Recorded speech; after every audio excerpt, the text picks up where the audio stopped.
The City of Angels is black and gold. You are listening to the Heart of LAFC podcast. And now, Joseph Zacher.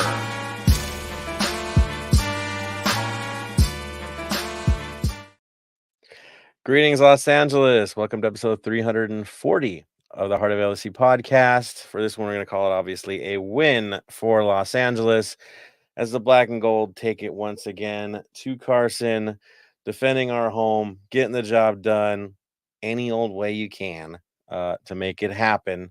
And it happened, giving Carson their first defeat, giving all of us a lot of joy, and getting ready for the next game to get some momentum as we face Portland this weekend. So today we'll definitely cover all of that and then some. A little bit of love for LAFC 2, of course, as Araceli is here. Tony is here as well. We've got Bam on as well from a distance. Bam will be checking through from the motorway to help with our preview, of course, as he's commuting home. I know. Be safe out there, Bam. Be safe. Now, before I get into everything and going on, let me introduce the crew. We've got Tony. Tony, how are you doing tonight? I'm doing pretty well. Just, exhausted from the weekend and still trying to recover, but, enjoying the fruits of our labor and, the awesome, defeat of the undefeated. So, we are the better team as it showed, but still have a lot of room to improve.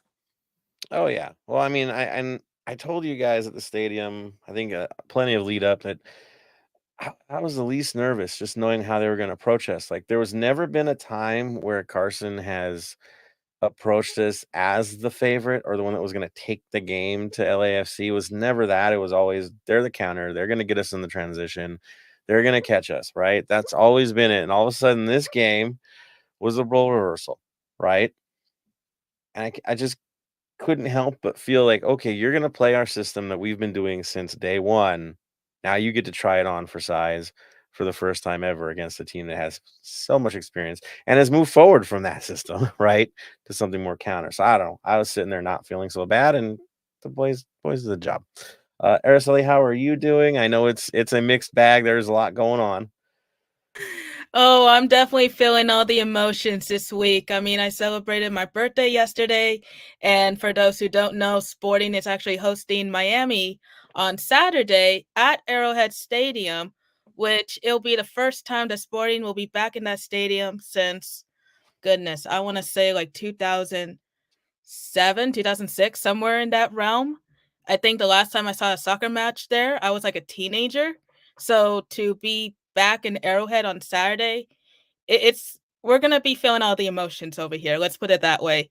And of course, just watching LAFC take the win this past weekend, it was just a perfect start to a crazy week, essentially. Yeah, I mean, that's ages and ages since they've played in Arrowhead, right? Ages. Oh That's yeah, nuts. it's Okay. been it's I'm been a like, is minute. Preki gonna make an appearance or something? It's been a while. That's for sure. I Okay, that know should be there are interesting. some rumors that they're gonna be doing some type of celebration to commemorate the original Wizards before the match kicks off. So whether we'll see Preki back or we'll see Jimmy Conrad back, I couldn't tell you. But if they do make an appearance of some type, it is just going to add even more emotion to it. Yeah, no, it's crazy because at the time with that stadium, those who are old enough or invested enough to know the history, I mean, they were basically between moving to a minor league stadium and being disbanded. I mean, that was where it was at with playing at Arrowhead, and like no one was going. It was dying. And it was the weak link team at the time before they moved in to play at the old T-Bones baseball park to get a new stadium and all that. But it was dire times towards the end there at Arrowhead. So to see where we're seeing where SKC is now compared to when they were the Wizards back in the day, it's like a different organization, a different club, a different everything, a different type of operation. So it definitely a long time coming to have them back in that house again. Nostalgia for sure, but thank goodness things ended up the way they did. Oh, So good. absolutely. Just like how you broke it down there, just the overall history of the team and switching state lines and other stadiums before Children's Mercy Park was built. It it's been a story. It's the best way to put that. So to see it kind of come full circle in a sense, it's going to be good. And And probably especially with the last two matches Sporting has had, yeah. I think this is the type of relief fans need, at least for now. Right. And you're probably going to have a bigger crowd Mhm. for SKC than they've ever had in that stadium before. They're probably going to get a record, I'm figuring. Oh, yeah. That's why it was moved to Arrowhead in the first place, was to accommodate a bigger crowd, and I know the Cauldron is looking to do a tifo the size that you would normally see at an LAFC Mhm. game, which is unheard of for us over here. Oh, they've got the organization. There's one thing. I met a lot of great people out that way, including you, right? Um, within the Cauldron that they're organized. They could definitely get the job done, and I hope they put on a show because dude, they've earned it over all these years. It'll be great if they pull it off. So I'll be looking out. That's for certain. Bam, I know you can hear me. At least I hope you can hear me. How are you doing after that amazing victory? Oh, it was an absolutely amazing victory. Great way to start off my week. For everyone else in the chat, this will be how I'll be tuning in for the next couple of months. Due to us going out daylight savings, you guys going into daylight savings, it's like a 7 hour difference. So it's now 2:40. I just finished work at 2:30. So for the next few months, this is how you see me most of the time now. The avatar that is Bam. That's what it's gonna be. We gotta come up with some funny picture for him. I guarantee you gotta get something cool. Right, Bam? We gotta pull through on this one. That's for certain. 100%. It'll be getting updated weekly, so I'll be doing something different weekly. So this week is obviously that amazing tifo that we had over the weekend. Next week, I don't know, trying to find a photo of shirtless Tony so I know that we've won. Right, right. I mean, we got watch party weekend, coming up, and then New York, I guess, is coming to town. At least semi New York is coming to town. Yeah, at least they're a good team, right? It should be a battle, but yeah, that's what's coming down the line. And shirtless Tony, for the Red Bulls, let's hope that happens. Let's just put it that way. It means we won. So hey, we'll take it. We'll take it. All right. There was one other thing that I did want to bring up, and not going to spend more than a few seconds on it because it's honestly infuriating and nonsensical and not staying golden. That's for certain. That was the incident occurred towards Mr. Paintsill from the Galaxy, getting racist attacks online. I will just put it like this: those fools do not represent us. It's a troll that does not represent us. He is not one of our family. We do not welcome him. And if we do find out who he is, I feel sorry for him. I'll leave it just like that.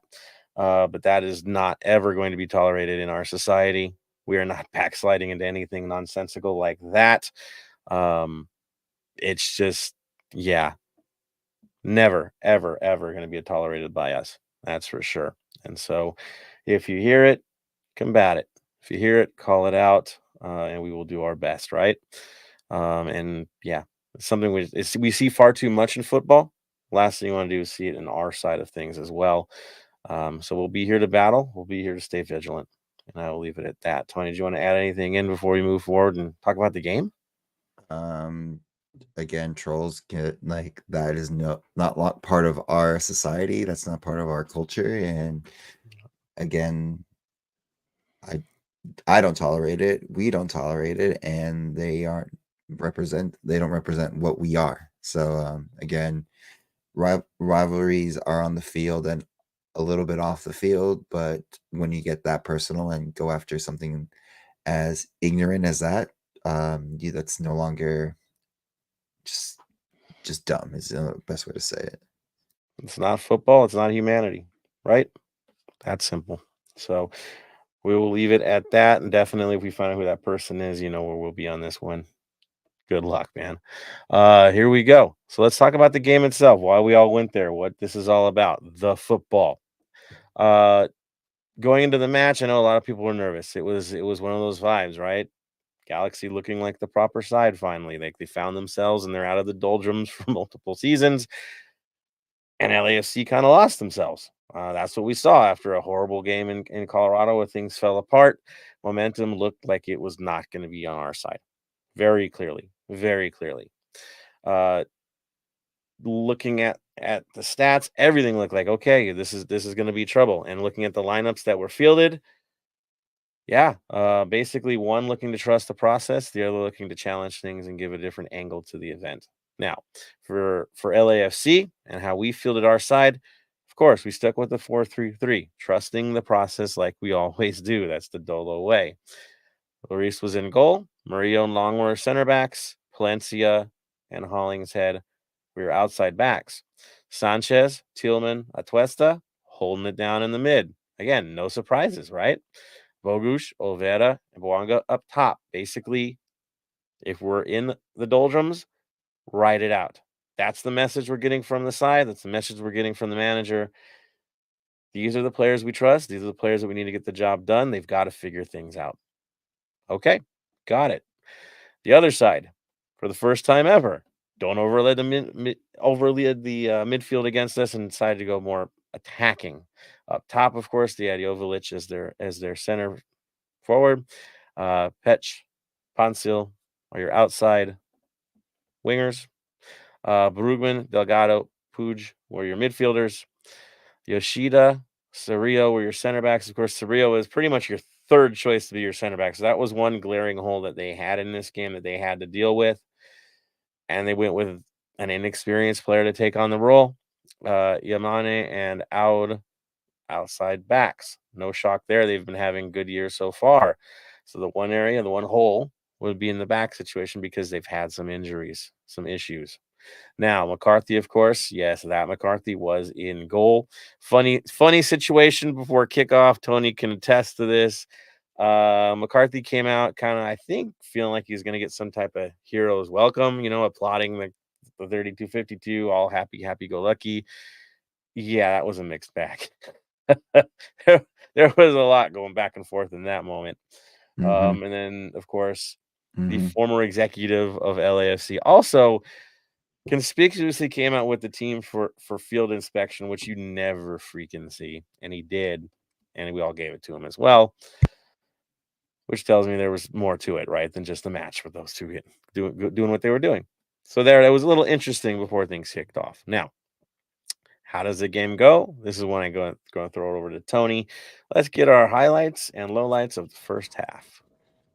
Pretty much it's the overall exciting part of the game, because then it gets a little more tactical for the second half. But in not even the 4th minute, Tillman off a set piece off the corner finds the back of the net with his stomach, lower body, whatever you want to say, and just literally thrusts it in. And we're up 1-0, and I was like, all right, let's do this. This is great. But we have a lot of game to do. And not probably 25 minutes later, after an ongoing battle of both of them, again, shutting down their midfield was Dolo's main objective, and he did a well job. If you've noticed the way he played, he was trying to cut and do everything he could, but he could not find the space to do what he usually can do. But in a breakdown of a defense of multiple shots in front of goals and lucky bounces back to the right to Julian, he scores at the 29th minute, and it's 1-1. And again, we do come back and get the lead. And I'm going to say this at the end of the day: bad calls, good calls. At the end of the day, it is part of the game. They went to review it. If you fall and if you go in early and expect a player of any magnitude not to try to get a little edge on you, that's unfortunately on you, and hopefully they don't get a call. But they did. We got a penalty after review. There was not enough to overturn it, and Bouanga just slides it into the middle, beating McCarthy, and we go up in 35th minute, and that's pretty much it. There's a couple more chances overall in the first half, but it became more tactical of trying to shut down and seeing if we can go ahead and move forward. Yeah, my reactions from that first half. One, the Galaxy now have allowed 7 set piece goals in 7 games. The Achilles heel nobody was talking about, I guess. A few were talking about it. And we played it. We looked for it. It worked. We found the weakness. Congrats to us, right? Pulling that one off. In terms of the penalty, I will say it this way. As a rivalry match, if you leave your feet in the box, expect shenanigans, right? It does happen, but if you also your feet in the box and you impede a player from moving in on goal, because where would he go if you are in the way? Into you, right? You have made the move. You have impeded his way without making contact with the ball. Yeah, he's gonna make contact with you. That's life. That's how it goes. Is it soft? Maybe. Would I have called it live? Probably not. But from the referee's angle, dude, it looked like it. From our angle behind the goal, it looked like it. He sold it really well. But contact was still made. It did happen. I'd also throw it out. I don't see them screaming about the games that they threw from us and took from us in their house. Going back to Fall losing his opportunity to be a hero. Y'all remember that one, right? Phantom call or the Phantom offside against Vela. Quick to the whistle rather than letting VAR do its job. They've had their fair share of calls in this rivalry. Some egregious. This one, borderline. Those egregious. So guess what? In rivalry, stuff happens. Deal with it. If you're the superior team, you'll still find a way. That's how the sport works. So that's that. Other than that, the first half, again, they were pretty much trying to give our system to us, and we weren't having it. We actually went low and held it. Give the guys credit for the discipline. That's probably the best organization I've seen from our side all season in terms of shutting things down. We haven't had that look for just about ever to seem that comfortable under pressure, but we were comfortable under pressure. And yeah, we earned our way to the first half getting the lead. Second half, again, more tactical, less exciting. Tony, what were your highlights? I mean, there are some lowlights. I'll throw it to Oh, you. There's some major lowlights, but yeah, let's, go for it. let's just get to the biggest low light. Well, there was 2 low lights. One, Oliveira in front of the goal at the keeper. Finishing people, finishing. Yeah. Still a problem. I don't doubt the boys. There's nothing we can be better. We should have put that one away. But the one that we should have put away was Bawanga on the spot, open net, and 3 points is the best way to say it. It just crushes it over the crossbar and gives up a good opportunity to finish the game, put the dagger in it, and kept them in it. But overall, the only other issue that I had was with the game was the extra minute. That wasn't supposed to be an extra minute in the final +4, which was very, I don't know. Again, it was odd, weird, but at the end of the day, we come out and their undefeated streak and show who Los Angeles really belongs to. Yeah, at the end of it, I still can't believe that miss. I was still shocked by it. At first, I thought it was Olvera. I remember I was like, was that, because it's a bang bang play. And then you realize who it was, and you're just like, how did he get like that? That's not him, right? Like, what is going on here? Yeah, it threw me off, and we got to get better with this. It should have cost us this game. Let's be honest. In most cases, karma gets you for a miss like that. We got away with it, and of course, the referee giving the extra minute. There were a lot of times in this game I kind of missed the replacement refs. I'll be real. It just seems again there's a weird vibe with the referees in this league, and a little bit of sculpting may be involved. I don't know. It's just they're off, man. Just off. So yeah, I that extra minute was funky. That's for sure. But I'm not surprised. I don't think anybody was surprised that they would let them have their final attack to see if they maybe could level this thing up. But they didn't. We got the job done. We move on. They cry and go home. We continue and have something to hang on to. for this next week as we go on the road to a city where we tend to have some struggles up in Portland and need some momentum going into it. Oh, and we get a certain player back too. We'll cover that in the preview as well. Araceli, I'm going to pretty much ask you impact of game. What are your thoughts about how this should carry for both sides? Do you think the Galaxy are going to get into a slump after this thing? And do you think we can really take a lot from this outside of the rivalry itself? I mean, just looking at the game overall, obviously LAFC getting the win was absolutely great to see, given the past history of both of these teams. But moving forward, I don't see the Galaxy going into any type of slump unless they miss the next match or the next two matches for some unknown reason.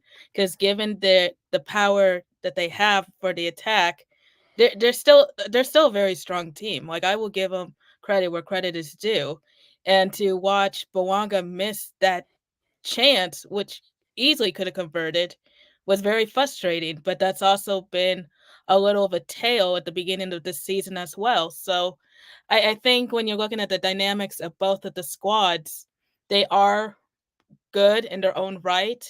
But obviously, like any other team, they have their own weaknesses. They have points of concern they need to work on. For LAFC is obviously finishing. For the Galaxy, it could be a little more the same. Like, I'm not an expert on it, but just kind of looking at a base value. I'm going to say this tactically.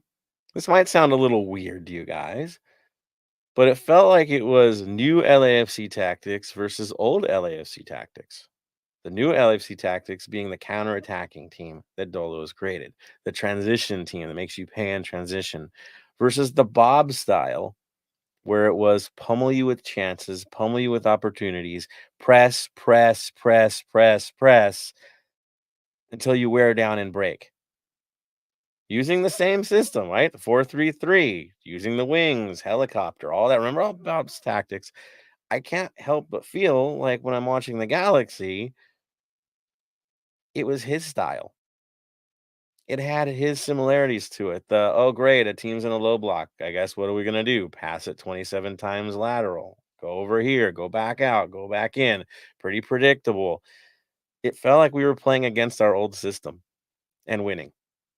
Maybe I'm wrong. Maybe I'm silly in this. Araceli, what did you get that vibe as well? As like, well, that was us. Now we're a new version. No, I mean, I could definitely see a lot of similarities in that sense, because there were moments where you kind of did see, as you put it, the old system. It kind of gave you deja vu a little bit. And oh goodness, his name's escaping my head. The one that went over to Carson from us, that rebuilt the McCarthy? system. Hmm? Oh, yeah, he who He should shall not not be be named. named, I guess. Yeah. We'll just stick with but that. Yes. Will but Coots. That's who we're talking about. Yeah. him. But anyways, what I was gonna say is that even watching the broadcast, they did show him multiple times writing in his little notebook every single time. He was clearly taking notes. He was clearly being a student of the game, if you will. So I have a feeling we may see the Carson try some more, or try new older tricks, if you will, for the 4th of July match even. Yeah, I expect some differences from them in that game. And I Mhm. can't see them going head to head, same setup. I don't. I think they're going to get funky with it. But I think by the time we get to that game, we're going to look different too. Right? There's going to be some changes within our side. Some players are going to get a little more minutes in this, and you might see a bit different look. It could be a Martinez instead of an Olvera in the starting lineup, right? As things develop.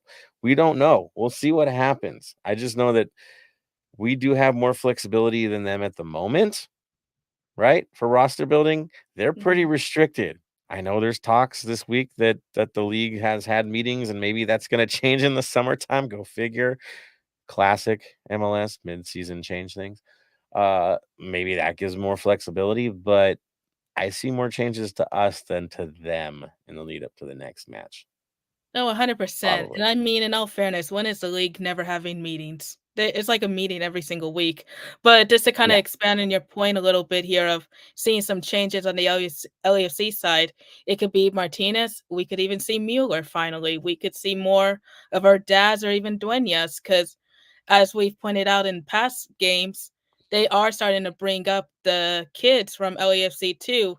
Granted, they've been on the bench half the time, but giving them that exposure, it's only a matter of time, honestly. And then, of course, the window is open, and we know we're in a spending mood. So we know one's going to come later in the time, but there could be another face.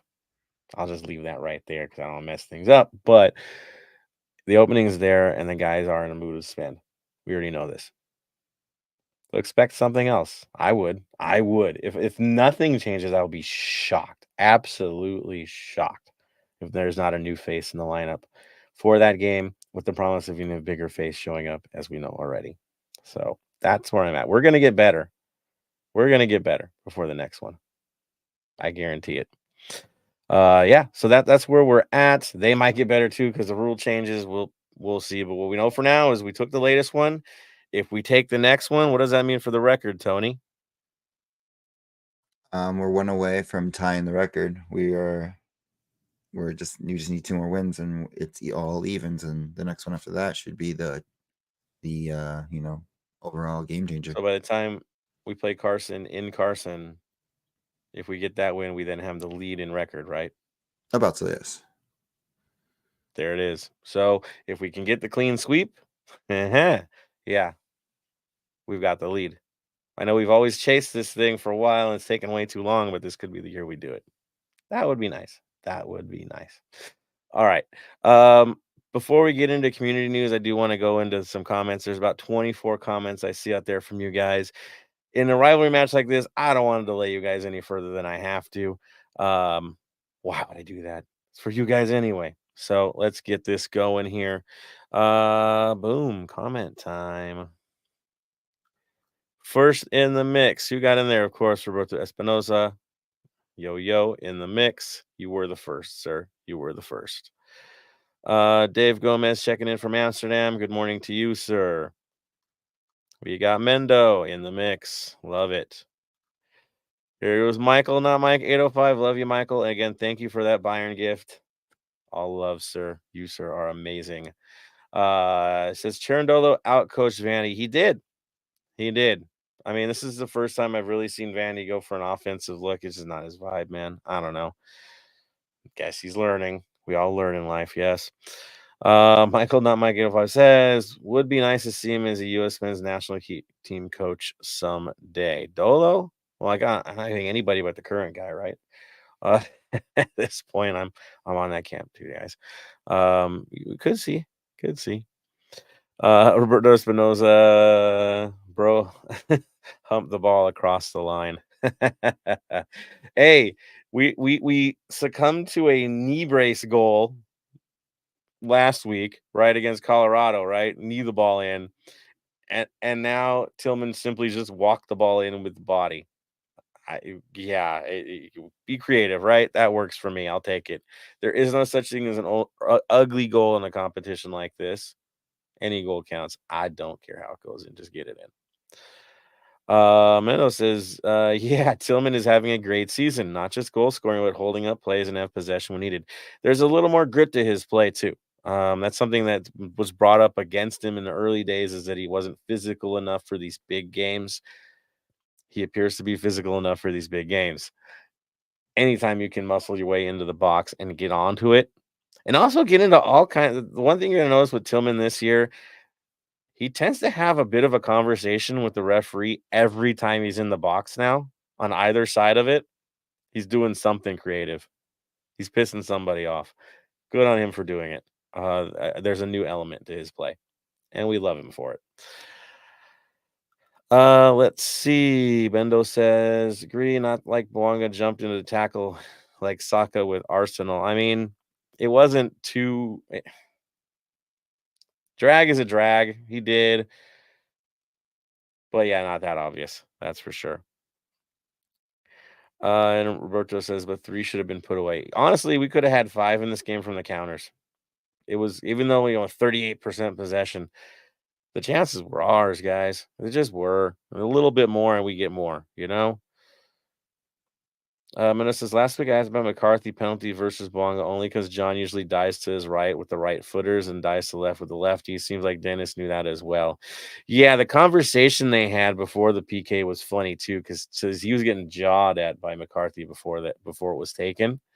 It was a lot of the you dove conversation, and Bonga wasn't even responding.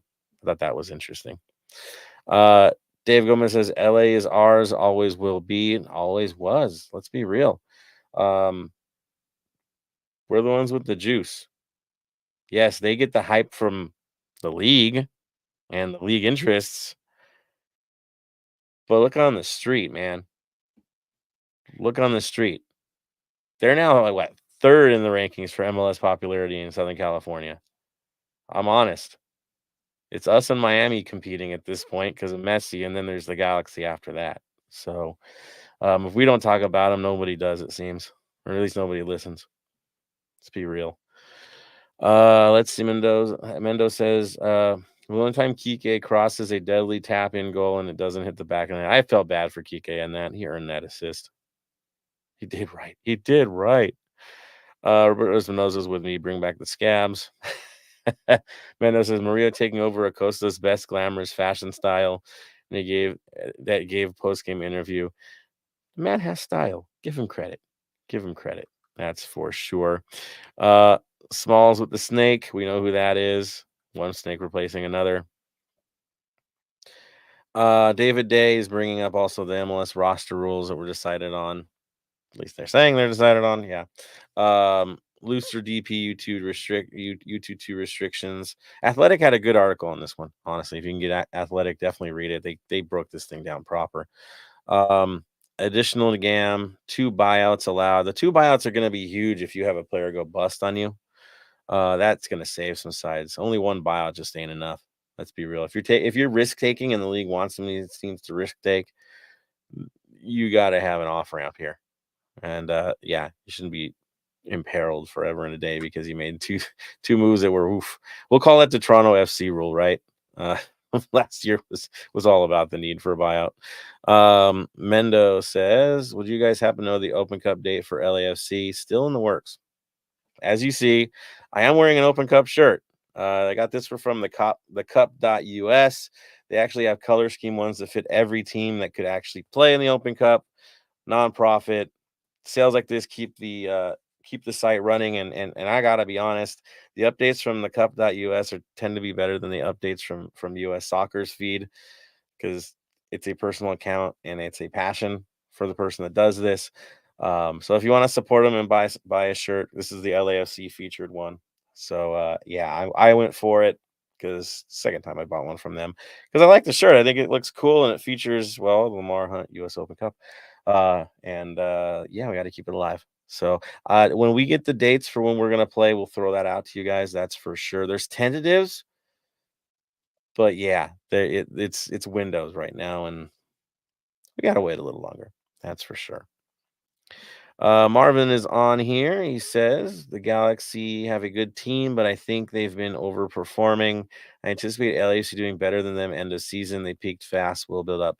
Well, that's the thing. We all know that early days of MLS has always been a little bit of silly season, and you can get a good string of wins together if you just are organized, right? Teams are still figuring themselves out. The early teams to figure themselves out go on these streaks, which they did. They won most of their games by goal, right? And they'd have 3 ties already. I'm not super impressed by that, but they do have a good side. They have recovered from what they used to be. There's more to come. They did have injuries too. Not making excuses. They're probably pushing playoffs this year. I would expect that. I'm saying pushing supporter shield. No, I'm not saying that. I don't see that yet from that side. But I see us from that side going that way because our record suggests it. We're not bogged down like other teams are, schedule wise. So for us, I think we could challenge for it. Definitely. We're not out of it. That's for sure. We'll see what happens. We will see what happens. But I'm with you. I think they'll figure those guys out, and then we'll see what happens after that. Esther S says, do you know who the U22 initiatives are for LAFC? Let's see. I would suspect On Hell would be one of them, maybe. I'm thinking. Who's the other one? Not sure. I know we are using them though. Bogush probably might be that other one. Yeah, it is being exercised by us. That is an advantage for us. That's why we can go get another, right? We've got it figured out. But now that it's changing, I'm gonna have to get used to this too. It's a whole rehash as to how we're gonna approach this thing. Good thing is we have John in house, and that guy knows everything and does everything proper, and has been really creative in our sales and purchases of players. So, yeah, we'll get back to you on that. That's for sure. I like this one. William Diggs says, "Do you think Carlos Vela signs before the deadline after that LAFCX repost tweet?" I think we've all been wondering if we're playing games with the roster rules here and going, well, if we sign him to a half season, we can still pay him a good rate. We don't have to get into the DP range because it's only a half season, and somehow we're playing games with the numbers. Then we get him back in the lineup again. I wouldn't put it past him to come back for that as a swan song, especially if we're building this roster and we're going to be fighting for another cup. Why would he not want to take another run? I'm not putting that past him. I could see that happening. Very plausible, that's for sure. Mendo says, unless it's a home game for LAFC, we won't see Ordaz or Mueller, even for LAFC too, if they call up on away days. True. It limits what they can do. I mean, Ordaz did come back in like a 24-hour setup on one of his last appearances because he was playing for El Salvador. He did do one of those quick turnarounds. It can happen. Marvin Chavez brings up Olvera, Martinez, Campos. So there you go for the U22s. Makes sense. Makes perfect sense. Martinez is one heck of a star. I mean, he's star in the making. So there you go. All right. So those are our comments. Definitely check in again as we get farther down the episode, and especially as we're previewing Portland. There's some stuff to talk about there for sure. All right. So now it looks like it's time for, you guessed it, community news. Tony, how are things going in the community, sir? Uh-oh. He's cut off. There's a lot of watch parties since we are going to be at Portland for those who are not traveling that way. So before then, of course, 3252 membership is still available. Sign up when you can. There are 3 tiers. The original tier, which gets you a scarf and a pin. The next tier is a scarf, a pin, and a beanie. And the last one, of course, you get the clear bag or fanny pack, cross bag, or bum bag, whichever you prefer, generation or part of a different country you are. That's the cause. As well as the 2024 art show with Black Army, AIM, and 3252 is on June 30th. Showcase how you feel your culture is represented in the city of Los Angeles. Los Angeles is a melting pot of cultures, and whether or not you were born and raised here, the city makes you feel like you belong. Paintings, sculptures, photographs, all mediums welcome and accepted. Deadlines for submissions is June 23rd, 2024. Reach out to bagivesback@gmail.com. And also the beach cleanup volunteer event, usually an annual one around this time, because that's usually around the time we start cleaning up the beaches. Also, we get a new parlay jersey, which were released, but it was a pre-game top instead of an actual jersey, so we might be getting a jersey later on. LAFC is holding a beach cleanup volunteer event on Wednesday, April 17th from 3 p.m. to 5 p.m. at Santa Monica at Ocean Park. Link is in the LAFC Instagram or Twitter bio, so just to sign up for that. And also the Mo Fascio futsal court. I've been missing it a couple last CODs. Apologies. It's still going on. So whatever you can, donate to building a court to honor one of our founding members and beloved friends in the 3252. So besides that, watch parties are going on. So there's a lot. So let me shoot through these ones really quickly as again. Lucky's will be at Lucky Baldwin's at 17 South Raven Avenue, Pasadena, California. 4:20 TSG and Watts. Road Trip Boys, Casual Firm will all be at Esconde at 410 Boyd Street, Los Angeles, California. Black Army will be at Mount Lloyd's Brewing Co. at 150 East Street, Joseph Street, California. There will be a sandwich drive there. Expos will be at Distro Cartose at 1837 First Street, Los Angeles, California. LAO will be Audio Graph Beer Co. at 1203 South Olive Street, Los Angeles, California. Empire Boys will be at Lake Alice Trading Co. at 3616 University Avenue, Riverside. Crew will be at Angry Horse Brewing. Cuervos will be at Best Balls at 6311 Woodley Avenue, Van Nuys, California. Pride and Offsiders at High Tops Los Feliz at 1714 North Vermont, Los Angeles. Inland Element at Good Day Brewing Co. at 130 West Walnut Avenue. And D9U will be at the Doghouse Beer Gardens at 3019 North Hollywood Way, Burbank, California. Those are all the watch parties that are going on. That's a lot of watch parties, guys. Good on all of you for making so many of these things happen. And what's fun is going to be they're all going to be well attended and crazy and huge. On top of all you crazies that are heading up to Portland as well, because there's a big contingent going to Portland again, as they always do. Pretty wild, guys. Good stuff. Keep building on the community because it shows. It definitely shows. Good stuff, Tony. Anything else to add, sir? It looks like that's a lot of stuff for community news. That's about it. I think I had something else to add, and I totally forgot with that whole list that I think, and I usually write it down. So, oh, yes, there is. If you are a season ticket holder, check your emails. That's all I'll say on that.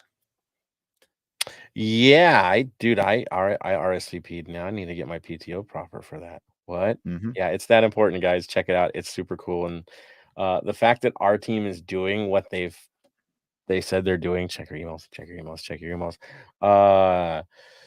Just shows how big the following is here. To even pull that off or be audacious enough to do that in the middle of the week. Good on you guys. I like it. I love it. It's something that you don't normally see in the States. See it elsewhere, of course, but changing the game like we always do. Good on you, LAFC. I'll leave it at that. All right. We've had the happy stuff, the awesome stuff. Sometimes we don't always get the happy stuff from our LAFC2 update. I know, Araceli. I know. Lay it on us. How did LAFC do last week? Well, LAFC2 suffered their first loss of the season in Tacoma by falling to the Defiance 2-0. Tacoma first opened the scoring in the 20th minute when Kosa Renzin sends a lofted pass from the halfway mark to Dukanome. Apologies for mispronunciation. Who then wins the 1v1 against Ochoa for the opener. In the 91st minute, Chris Aquino blasts a strike from the top of the box to seal the deal for Tacoma in stoppage time. Now, despite LAFC2 falling, they're now, well, we can no longer claim that they're still undefeated. They've lost that title now, but it's not to say that they didn't try. They did not fight for it. LAFC2, even though they were unable to capitalize on any of their 8 second-half corners, they did record 12 shots total with 5 shots on goal and forced Tacoma to create 16 clearances. And this is with them missing their usual top players like Mueller, Bobo, Duenas, Ordaz, and so on. And even though, just like how Mendo pointed out, I even mentioned earlier as well that these players, they do kind of go back and forth between the first team and the second team. So it does kind of vary, especially with location. So with this match missing so many players, there were a few new faces who kind of got their first start or the first taste of the team, if you will. But to see that their kind of performance, despite the loss, it's still positive, at least in my book, because on paper they did do well, at least. So moving forward, next up, LAFC 2 will host rivals Ventura County, formerly known as Carson or Los Dos, however you refer to them, this Sunday for the first time this season at 7 o'clock Pacific time. And if you're unable to attend the match, it will be streamed on Apple TV. Now, looking at this, excuse me, LAC 2 did lead the series 2-1 last season. So there is a little bit on the table for Sunday, given their first loss and leading the season, or leading the series from last season. I am very curious to see how this game pans out. But with that being said, I will say that Ventura has been on a hot streak as of late, despite getting knocked out of the Open Cup last week. They're currently leading the Western Conference and the power rankings with a 4-game winning streak, and they are one of the 2 teams in the West that are still undefeated, the second being North Texas, or aka Dallas. Players to watch out for are like Aaron Bibu, Ruben Ramos, Gino Vivi, Jonathan Perez, which is a majority of their attacking mid. They're incredibly powerful on that front, and they do play with a 4-2-3-1 formation, which is very interesting. The one we don't like. That one. Yeah, that one. I will say this, if a lot of the guys stay back, which might be hard to ask, right? Because we're going up to Portland. Yeah, it would be pretty competitive. Now there could be some that fly back the next day, right? Because it's the next day. That could happen. I also do know that the 3252 will be out in force for this match. Expect a pretty decent crowd, be a part of it, of course. Our good friend Mario from out here from the Empire Boys has been organizing things proper for the supporter section since day one. Let's be honest. So I know we were talking a bit about it, and it's gonna be strong, guys. So if you want to go sing and lose it a bit, that's the place to do it, and it echoes proper in that place. So have fun with that. Go there, support the boys. Um, let's drub them again, right? Let's do it. We've done it before to these guys, so yeah. Hopefully we do, and we pull that one off. Yeah. Anything else to add, Araceli, for LAFC2 updates? Not necessarily, other than what I just said, and of having that possibility of the boys being present for that match. It is very high, if we're honest, because the Portland match is early in the day, whereas this is played on Sunday night. So there is a very good chance that they could be home just in time for it. We've seen our dads do it. We've seen Bambino come back from international duty with a very, very quick turnaround. So I don't know. I like to And see it, but LAFC, yeah, LAFC is known for a quick turnaround when they go up to the Pacific Northwest. Like, there's been fans that have been on the same plane with them on the way back just after the game. Like, pretty much a quick turn. So you'd expect them to all be back in town. So yeah, don't be surprised if it's a full lineup. I'm hoping. So we will see. All right. With that, we're definitely going to move over to the Black and Gold Vinyl Club Minute. A little bit tongue in cheek for this one. We always look for bands from Portland or based in Portland.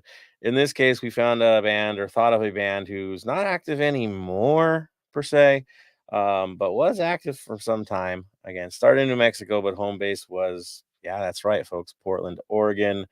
In that, and then, of course, tongue in cheek related to, well, the last match. We're looking at the Shins. Yes, the Shins. Phantom Limb, of course, was one of the hits, right? From the album I'm gonna go with. Again, talking penalties, I thought that would be pretty good connection. But yes, the album's called Wincing the Night Away 2007. They won a Grammy for that one, by the way.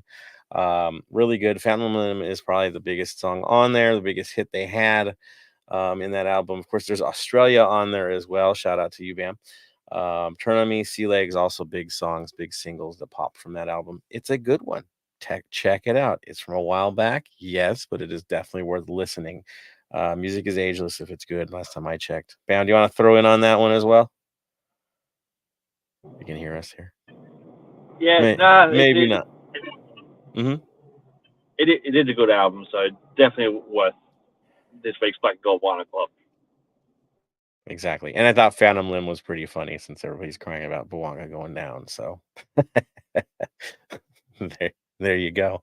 All right. So there it is. Black and Gold Vinyl Club is all set and squared away, which of course brings us to, that's right, the preview against the Portland Timbers. Yeah, that one. The team that we notoriously, I mean, we always talk about the Galaxy and the rivalry. I will say this, on the field, in terms of physicality, nastiness, and all that other fun stuff, it's been a lot more nasty against Portland. It is on field has been nasty. We have a history with these guys. We don't like them. They don't like us. We seem to have a collision course every time when it's important in our history. We've had to deal with Portland Timbers. Again, here we go. They're struggling. We're struggling. Everybody's trying to find their way. They did have, they could hang their hat on a good one from the last game they did play, of course. They're coming in, of course, with a 2-2-3 record. We got the 3-1-3. They've got 8 points. We've got 10 points.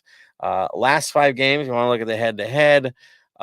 They beat us 2-0 the last time we played on September 9th. Before that, we took them 3-2. Things happen, right? Other than that, we took them that last few games before that. We've got a history with these guys. It tends to be more even than not. It's a battle. Form for these guys, like I said, hasn't been looking great in the last 5. They did get a win against New York City FC on March 9th, but after that, it's been the wilderness. 3 straight losses, and then a comeback tie against, Sporting Kansas City on the road, which was a little bit unexpected. Araceli, you got to look at that game. What were your thoughts on the performance of the Portland Timbers in that game, and should we be worried? Can I skip this one? Because 2 weeks I in a know row now. I know. Kansas City will find their way. I have confidence they will. No, I mean, in all honesty, it is kind of starting to become a defensive issue for Sporting KC, because I was kind of racking my brain with you before we started recording of how does Sporting go 3-0 up until practically the 65th minute, all just for it to go downhill. But with Portland's performance, Sporting absolutely dominated in the first half. They completely ran over Portland. It's the best way to say that, honestly. And the second half, I don't know, they just came back alive. They kind of did another Carson where they stepped on the gas and just got on the counters. Even I'm still stunned. I'm sorry. Do you think it's more about SKC and less about Portland in this case at this point? Is it an issue of maybe running out of gas? Like what's going on up there? I think it's a possibility that it can be Sporting when it comes to the second half. They do have a tendency to run out of gas quickly or become a little lenient, especially if they have some type of lead, whether it be 2-0, 3-0, or so on. And I mean, you can only blame the defensive line so much, but at this point, it really does become a question as to where does the issue lie? And hopefully that can be corrected for this Sunday or this Saturday. Right. So SKC, yeah, they got to find themselves. We don't know what it is. I know there's a lot of older players in the lineup now. They're an aged lineup, let's be honest. Maybe there's something to do with that. But yeah, it's tough. Now for Portland, again, they got that 3-3 tie. That is a big deal for them because again, they were backsliding. They were losing 3-2 to Vancouver, 3-1 to Philly. That was a home game for the Timbers, even though Philly's the last undefeated team. And they lost 1-0 to Houston on the road. Houston's not easy either. So you can look at the schedule too and go, it wasn't an easy schedule for these guys because all those teams are pretty competitive right now. Now, how do they field? Other side. It's a familiar one, guys. It's not a shocker. They're going to play the 4-2-3-1. Yeah, I mean, that's what they did the last 2 games. Why I'd expect it to be any different. The one big change, of course, this year in goal. Our old friend, Max Crepeau. I know it stinks to see it, but he is the starting goalkeeper for the Portland Timbers. That's the guy. He's been earning it. He's been making the saves. He's been doing it proper in a team that's been kind of in a rough patch, but it's Max. It's all Max. He's going to be the guy. I don't expect any changes there. Their back line, they had Miller and Araujo the last game. The game before that, here's a shock. They had Miller and McGraw.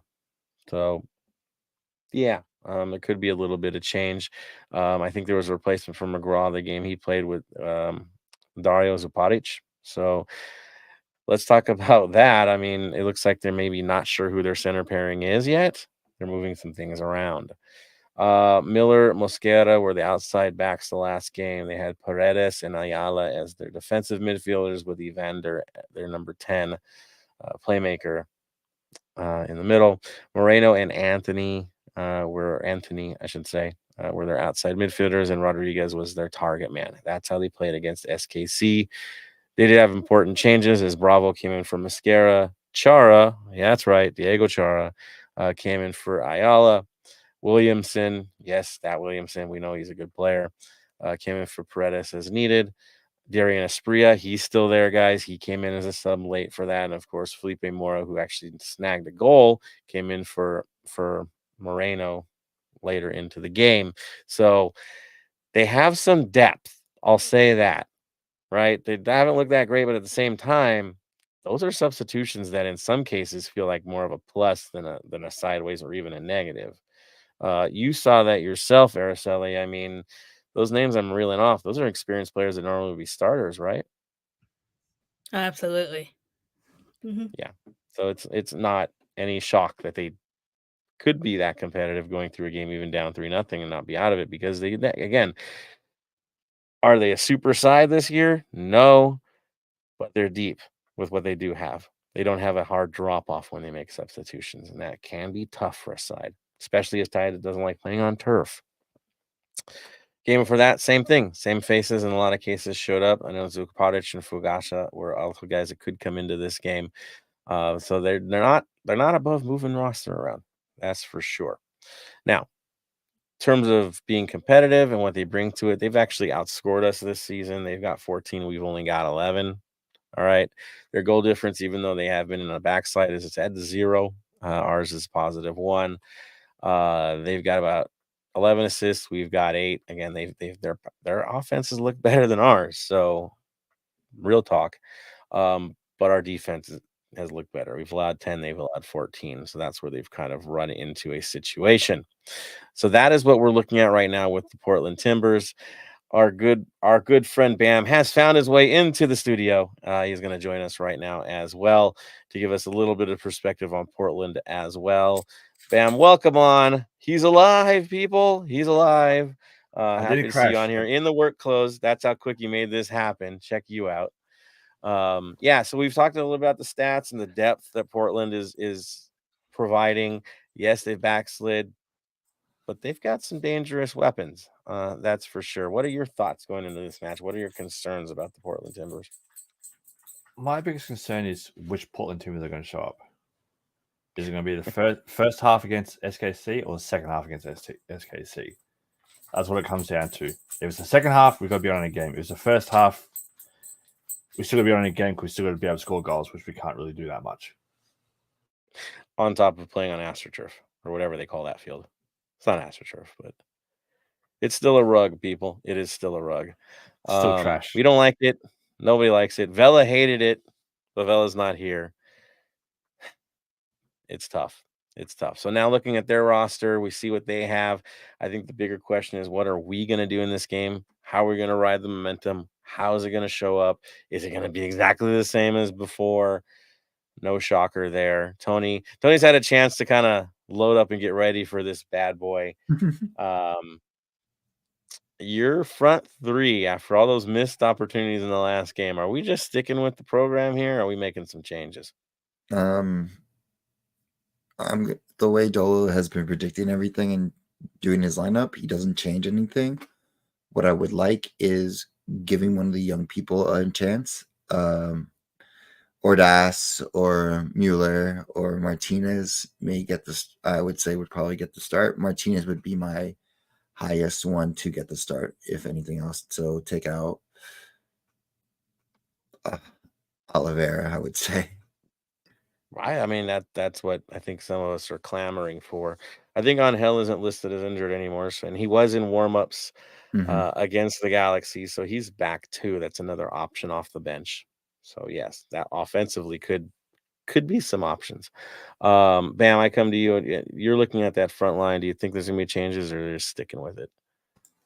Again, it's Dolo's tried and true. If it ain't broke, don't fix it. So it's going to be the same again. As much Here's as us as yeah, fans want to see some change, put Mule in there, put some young kids in there, or some of the new signings in there. At the moment, it's going to be the same. part of me thinks with Dolo and the way he approaches it, broke is okay, on fire not okay, right? Like it's broke, it'll just kind of tune itself, right? It'll work itself out, right? Just keep running on it. It'll warm up. We'll be fine. We'll be fine. But if it catches fire, then changes happen. It seems to be more Dolo these days. Process. Araceli, your front line, do you think it's gonna be changes, or hey, let's just go for it? I'm with Bam on this one. He hasn't changed the lineup in the last 2 games. Why start now? Yeah, I think we're in consensus on that. We want to see something different. It ain't gonna be different, right? Tony, like he said, it's what we want to see. We want to kind of force these things. It ain't gonna happen. But yeah, this is the match I want to see Martinez come out and not get red carded and show us a whole lot of minutes with what he's been doing in the little tiny bit we've got a chance to see. Midfield situation is interesting as well. I'm going to predict no changes, but I go to you, Araceli. Is it no changes? Is it changes? Does somebody get a rest this game on the nasty, dirty rug that we have to play on? I like to see changes, but let's be honest, there's going to be no change. Well, the broken record, man. We're just in this. Tony's going to give us the hope. Are there changes, Tony? Are there changes to the midfield situation? I mean, the guys all played good last game, so.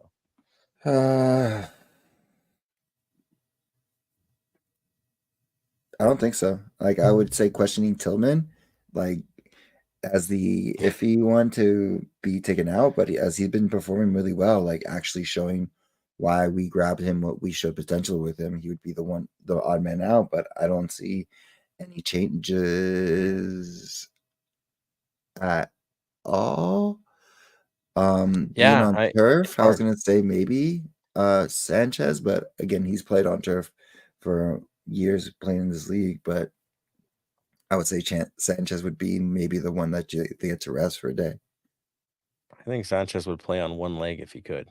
So, yeah, true. I don't think he's coming out unless he has to come out. All right, so let's dig into that back line and the situation in the back. Center back pairing. Yes, Bam, I'll throw it back to you. What's your thoughts on the back line? Back line are going to be the same, but I do think there will be a change in the midfield. Ooh, who do you think is going to come in? I think Atuesta's going to rest because he's coming back from the knee injury. He's playing on turf now, playing on whatever they want to call it. I think they will rest him, and Duenas is going to come in. Duenas had a hop in his step. I know we didn't see much from him, but he's looking in shape, man. Yeah, we could see that. I could see it happening. I like him a whole lot better in midfield than I like him in the back. We've seen some good stuff from him in the midfield, so that could get interesting. Or are they going to get real funky, throw Bogusz in the midfield, right? Give it to us that rest. Have fun with that. Could get interesting. Backline situation. I think the only thing we got to ask ourselves is about the outside backs, not the center backs. I think the Murillo Long experiment is still that they need more minutes there together, and the more they get, the better, right? Stability wins the day. Is the kid back in the lineup? Is Hollingshead shifting back to the right? Or are we just going to stick with the old dogs this time, the experienced guys on turf? I think that's a hard question to ask, especially for those players. So, Tony, I go to you on this one again. Your back line, are you changing your right back and your left back, or are you just going with what you got? Actually changing it. If Campos is healthy, Campos starts. Because, again, he puts in the tried and true and makes them work through it. So if Campos is fully healthy and healed, he starts and we get Hollington back in his position. and it's the usual 2 in the back, in the middle. But if he doesn't, then it's back to Palencia and Hollingshead. And you can't say that either of those players played themselves off the pitch either. They've both been putting in good work, especially this last game. Mm-hmm. It's hard to tell a player to go take a seat outside of worrying about their health at this point. But tactically, those are your best ones at this time. Ursula, do you think they're gonna put the kid in for this game or keep the old vets?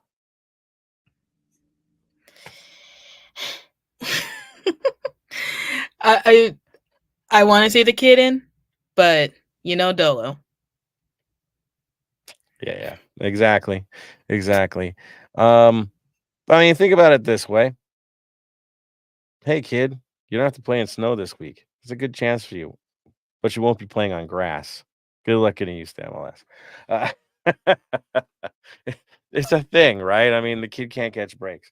I think the kid plays. I do. And Hollingshead goes back to right back, or Hollingshead gets an actual limited minutes for a game for once in his life because he seems to play every freaking minute. And he's not a spring chicken, right? Maybe he's the guy that gets a chance to breathe in a game or come in limited minutes to stay healthy. It's not anything past the realm there. We'll see. But I do think if you're going to see a change, it's going to be the outside back situation and something shuffles there. Otherwise, yeah, I'm predicting more of the same. Araceli, your thoughts on what we've got to do to get the job done? I know we hate playing on that turf, but we've had some amazing results there in the past. What do we got to do this time? That might have to be different to get the job done. I would say that once LAFC finds their momentum and they're able to press on the gas, just keep it going for the full 90 as long as they can, because unfortunately they are notorious for coming out strong in the first half and kind of faltering in the second. Just not to be repetitive here, but like how we mentioned with Bouanga missing an easy chance, essentially. As long as there's no silly mistakes, they're able to keep the momentum going for the full 90. They should come out on the other side with 3 points, but I don't know. It's going to be very interesting, especially if Max is in goal. He knows the team well, too. Very much. Yeah, this is a reunion. And I don't think it's going to be as chippy as reunions for Max as it would be for probably John. Let's be real. Because of where he went. And yes, it is a rival on the field, but off the field, there is some level of respect, I think, that's different than dealing with Carson. So that is that. I'm going to shuffle this up a bit for Bam here and ask you the better question. We know what we have to do to get the withdraw, to get the win. Let's be real, or draw. Who needs to come in this game? Who needs to feature? Who do you think is going to feature in this game as substitutes to get us across the line? As substitutes to get us across the line, I think we're going to have Anhil come in. He's going to sub in. He's going to come in. He's going to come in. He's going to be the big game changer for us. I can see him coming in and doing something magnificent, whether it's a 30-yard screamer or that pinpoint cross to Bouanga to break Bouanga's missing spell. But I can see this game, Anhil will be the one that will make or break it for us. The fun part about Angel is he's comfortable in the middle. He's an actual striker. He's a guy that can play in a one-man setup. He knows this. He's young, yes. But that's his natural role. It's not being on the wings, man. He does play on the wings too. But up the middle. What if him and Martinez link up for this game? Could that be a show that we might be in store for? I'll go to you, Tony. What do you think about that? The Angel Martinez show in the second half.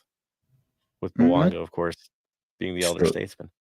I could see that happening. Again, it's on Angel. Like, we still don't know anything about him in the system of LAFC. Overall, everything else, 100%. But in the system here, I don't know. He is the game changer, but Martinez, we already see what he can do. Mind you, still a lot of maturity left in the kid that needs to be fixed. So, but overall, it could be fun to watch. definitely entertained. Araceli, I'm going to throw this one to you. Does Mr. Kamara get minutes in this, or do we keep him off the turf? Keep him off the turf. I'm thinking the same thing. We won't be getting any records from him this week. It just doesn't make sense. We'll bring it back home. Getting against the Red Bulls, we'll see something special from him. He's due. I feel he's due. I think he'll have 2 goals before we get to mid-May. At least 2 goals will fall for him in that time. That's my prediction, but we'll see. We'll see. All right. Let's throw this to the supporters. There's about 9 comments that I see, and then we'll wrap this bad boy up as we do. All right. So comments. Oh, man. We've got Roberto Espinoza says, hey, one more reason not to like turf. It's poisonous to cats. That's interesting. It's poisonous to humans, too, as far as I'm concerned. It's poisonous to football. We know that much. Mendo says, we'll definitely take the W on the road, but as long as they avoid injury on turf, because Red Bulls have been playing decent. Red Bulls have been hot. Let's be honest. That's going to be a fun one to preview because those guys look proper right now. Michael says, rest Sancho's with Bogusz. I'm with that too, man. Sancho doesn't want to come off, but we got to keep him. He's a treasure, right? We got to keep him safe. Mendo's predicting same 11 subs at minute 86. I'm going to flip that. It'll be 68. 65th minute is a Dolo minute, or 64. He loves 64 to 68. That's the golden time for him. We'll see what he does there. Michael says start Martinez. I would have fun. I want to see this guy again, level, warm up into the game like everybody else instead of catching a game that's mid form. Let him grow with this thing. It'll be fun to watch. He's got swagger. I like swagger. We need swagger, especially against Portland. We'll see. Rudo Espinoza says Duenas is hungry. I agree. Dave Gomez is predicting the Bouanga brace. He's due. He is due for that. Mendoza says the Tuesta is still on the 4 yellow cards. Don't remember. Bam, you might know a little bit more than me on that one. Yeah. Yeah, still on the 4. So he didn't get one last game, so if he gets one this game, is what it is. Don't play him. We need him against New York. Oof. Okay. Oh, interesting. Mendoza says we need another goal celebration from the stash this season. Oh, yeah, right. Our 3rd leading scorer last year. We definitely needed some goals from the stash. I agree. The stash is due. We love the stash, but limited minutes. I think if there's a guy that needs limited minutes, it's him. It plays well, we know, but he's not that young, guys. He's got to stay healthy. So we'll see what happens there. So those are the comments from you guys. You all rock. For those of you that are on this trip, even cooler. And Roberto Espinoza, yes, right? We need them to score. We need them to finish. So praying to Lord Tony over here, right, Tony? It's all about finishing, right? Yes? Yes, it's about finishing. It's literally about finishing. We win more games and have a better record and have a different conversation on the table if we finish. That's it. On your shoulder, we just need to finish, Danny. Finish. It's gonna be in Tony's voice the whole time. Yeah, they gotta get better with it. For sure. I'm having a good time with that. Good stuff, guys. Roberto Espinoza. Yeah, especially the sitters, dude. So many sitters missed. It's been a year. How many post shots have we had? How many has Bouanga had? He has a post every game, I swear. Mm-hmm. Something's got to give. It's got to bounce in rather than out. We got to get a lucky bounce like Carson got last game. Something. So there you go. All right, guys. Love the comments. You guys rock. Preview. Looks like we're good on this one, which means you know what we do every time. We wrap this bad boy up, give our final thoughts, and get you on your way for another amazing week of LAFC football. So final thoughts. I'm going to go to you, Araceli, first. Fire away. I'm just wishing everyone a happy and safe weekend, whether if you're going to one of the many watch parties on Saturday or just have other plans in general. I know for me personally, I'm continuing my birthday celebrations later today, actually, because it's already past midnight for me. And then, of course, with the big game on Saturday. So it's going to be a very crazy weekend for me. I mean, I'm excited, don't get me wrong, but I'm going to definitely be very exhausted come next week. There we are. Again, late happy birthday wishes, guys. Definitely wish her a happy birthday if you hear from her. If you see her on social media, there it is. And enjoy your day, your reunion with Arrowhead, because that should be interesting. And hopefully there won't be football lines. Hopefully we'll see. No guarantees. But then again, if it was, we'd be back to 96, right? And the 96 vibe. So maybe they should put them on just for this. So we get that old school look. Who knows? Maybe Tony Miola is going to suit up. I don't know. Let's go really old with this thing. Oh my God, But yeah, that would be awesome. right? We love Tony. That would be fun. Even if he just had a reunion and went on the field and said hi to everybody. He's been doing great on his podcast. If you haven't heard it, it's pretty good. But yeah, all good things there. Have a good time at Arrowhead. Flashback City. All right, let's pass this one over to Bam now that he is here with us. Thank goodness he got back from traffic safely. Final thoughts, my friend. Final thoughts for everyone that's going up. Be safe, look after each other. Don't take your whips if you know you know. Oh my God. You guys don't know? You didn't hear what happened We in know. Saudi League? I know. That was Jack, man. Look after each other. Be safe. Again, I'll harp on about it because I always like harping on about it. Mental health matters. It's okay to not be okay. Reach out to your friends. Reach out to your family. Talk. Conversations can save a life. 100%. Communication is key. Show the love, guys. Definitely. Which brings us to Tony, who we all love very, very much. And can't wait what he's going to say here. But yeah, it's on, dude. What's up, Tony? Give us our final thoughts. Final thoughts is have fun at all the watch parties.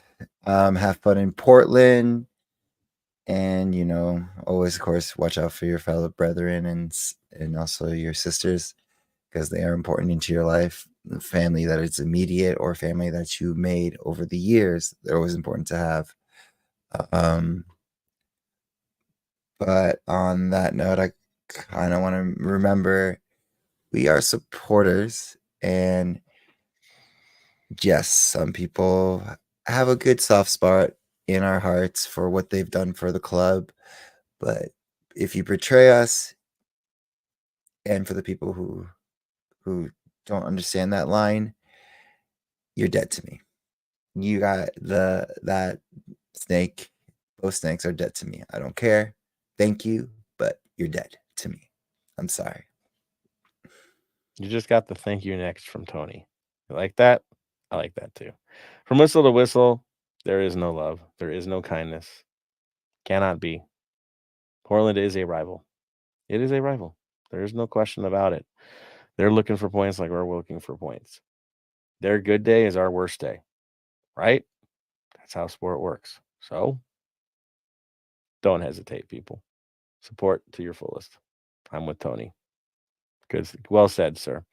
All right. On that note, for my final thoughts, I'm just going to put it this way. Be safe out there. Have a great time at all of these watch parties. You have so many options this week. It's wild. But go out. Have a good time with this. There's a lot of friends. And it doesn't matter what group you're in. Every one of those locations, you are welcomed with open arms. I guarantee it. You will have a good time. Yeah. Get out there with your friends, with the faithful. It's better that way anyways. Football is better with a crowd. You all know that. Shout out to the 3252 as well for the amazing tifo at the last match. Biggest one I've ever seen. I got to be honest. Least tallest one I've ever seen from us. It looked pretty darn epic, I must say. Right, Bam. It got international news, right?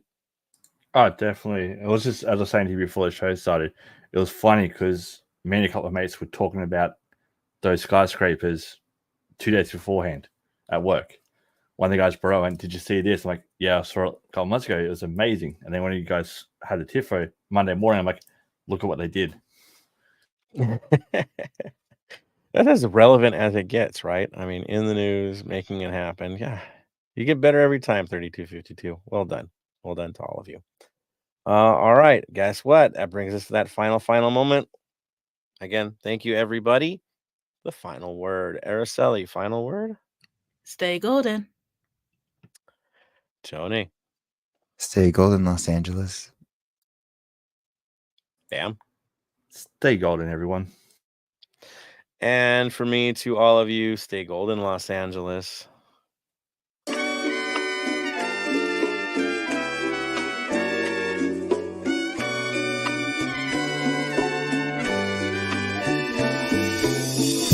Thank you for listening to the Heart of LAFC. Make sure to leave us a rating and review on iTunes or Stitcher. Shoulder to shoulder, the black and gold is taking over.